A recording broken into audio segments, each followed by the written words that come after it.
உங்களை தான் கேக்குறேன். பையா கணேஷ்க்கும் உங்களுக்கும் என்ன சம்பந்தம்?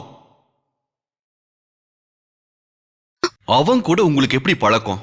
பேசுங்க. ஏன் தயங்குறீங்க? வெளியே சொல்ல முடியாத பழக்கம் அப்படி ஏதாவது இருந்துச்சா? அப்படிலாம் ஒண்ணும் இல்ல.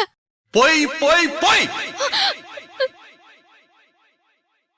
உங்களுக்கும் பையா கணேஷ்க்கும் என்ன சம்பந்தம்னு நான் சொல்றேன்.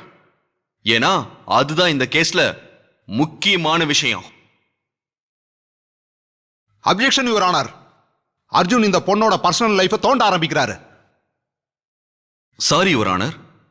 கள்ளக்காதல் பிரச்சனையில கள்ளக்காதலனோடு சேர்ந்து கட்டின புருஷனையே சில பேர் தீர்த்து கட்டியிருக்காங்க.